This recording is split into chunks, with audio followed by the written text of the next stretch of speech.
Манайха нэг аялалд явахаараа ингээл хотоос ингээл бүх ингээл идэж явах юм ачаал. Тэгэл хүүхдүүд нь машиндаа суугаад гэрээс хөдөлж амжааг багт ингээл юмаа задлаад иддэг те. Энэ соёл гэх юм уу, дадал гэх юм уу, зуршил гэх юм уу те. Энэ зүйлийг хизээ бид нар халах юм бэ? Тэг энэ дэр ч гэсэн манайхан ярьдаг шээ салбарын те. Хүнсээ цуглуулгахдаа ч гэсэн бид нар хог баг гаргах зүйлийг жишээ нь ус 500 г-ийн усны саваас биш 5 литр усны сав аваад явчих. Тэгээ бүгд өөр өөрсдийнхөө усны савтаа шүү. Тэрэндээ хийгээ явал хог гарахгүй шүү дээ. Гэх мэт хоол хүнсээ ч гэсэн ер нь тухайн нутаг орны сайхан шинэ махыг нь аваад оройдоо хоол хийгээд болно. Нэг хэсэг борц, хэсэг лаазсан мах аваа явчихаа. Хэрвээ мах таарлахгүй байвал тэр оройн тэр хүнсээр хоол хийж. Ер нь тэгээд нутаг орондоо оруулж байгаа бидний хөрөнгө оруулалт байхгүй юу? Түрүүн бид ярьлаа шүү дээ. Суман дээр очиод хогоо бид нар хаяад шүү дээ. Бас тэр суманд чинь бас мөнгө оруулах хэрэгтэй шүү дээ. Тийм ээ. Тэр утгаараа бид нар аяллыг нэг тийм Улаанбаатараас ихээр авчих шаардлагагүй. Онцгой чухал өөрсдийнхөө хамтлагч одоо эргэлдэг хүнсэл аваа явчих.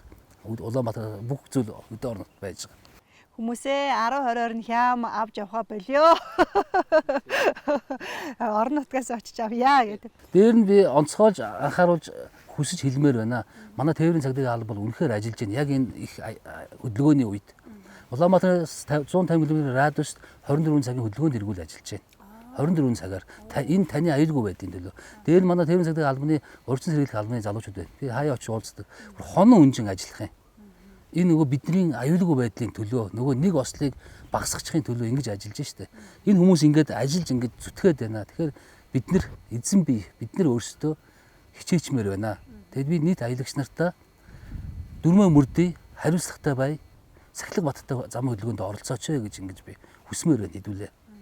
Энэ зуныг хэдүүлээ онцгой анхаарад нэг сахилга баттай хөдөлгөөнд оролцъё л доо. Бид нар өөрсдөөсөө эхлэе. Өөрсдөөсөө эхлэе. Нэг нэгэндээ уриалъя. Уриалъя. Нөлөөлье. Хариуцлагатай бай. Ерөөсөө л хэлэх хэрэгтэй бид нар. Манайхан гоё майхандаа л их анхаарал хандуулад идэг. Энэ их гоё те өрөөс асалгаатай байна гэл. Яг үндэ ингээд техникийн аюулгүй байдал дээр түүнээс илүү их анхаарал хандуулах хэрэгтэй юм шиг надад санагддаг л да. Хүн болгон одоо өөр өөрсдийнхөө машинаар аялалдаа гарна. Тэгэхээр тээврийн хэсэлтэй маш сайн бүрэн бүтэн байдлыг хангаач. Ялангуяа нөгөө нэг татлага олсоо машин болгон татлага олстой баймаар байна. Машин болгон галын хортой баймаар байна. Ингээд аюулгүй байдлаа бид нар маш сайн анхаараач. Дээр нэмээс сахилга баттай аялаач. Ингүүл үндэснээрээ бид нар аз жаргалтай сайхан аялцгаана. Бид нар нэг юм онцлогоондоо нэг зориулаад баг ингээд юм цагдаад баг зориулж те нэг юм эрүүл мэндийн анхан тусламжийн хайрцаг за галын хоор энэ төр гэл нэг бэлгэдлийн чанартай авч яваад байдаг штэ. Эн чин бэлэгдэл биш юм аа. Энэ бол таны эрүүл мэндтэй үүнийг яг чин сэтгэлээсээ бэлдээчээ гэж би бас уриалмаар байдаг байхгүй юу. Яг энэ тал дээр манай жолооч нараас жоохон нэг юм хайхрамжгүй байгаад байдаг. Зүгээр л нэг цагдаад үзүүлэх гэсэн нэг юм бэлэг тэмдэг болгоод идэг юм шиг санагдаад дээ.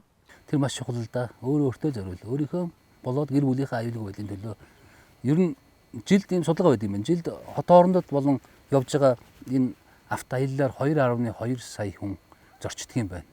2.2 сая хүн. Энэ ч маш их тоо байна те. Энэний нэг нь та шүү.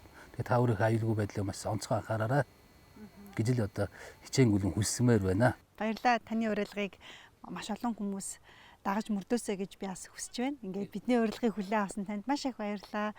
Тэгээ таны аян замын үлзий одоо тий зөөлөн байх болтугай, үлзийтэй байх болтугай маш олон жуулчдыг бас Монгол орноор маань аялуулж бахархлыг төрүүлээд буцаагаарай гэж хүсмээр байна. Баярлалаа. Та бүхэн ч ажлын өмнө ажил хүсье. Баярлалаа.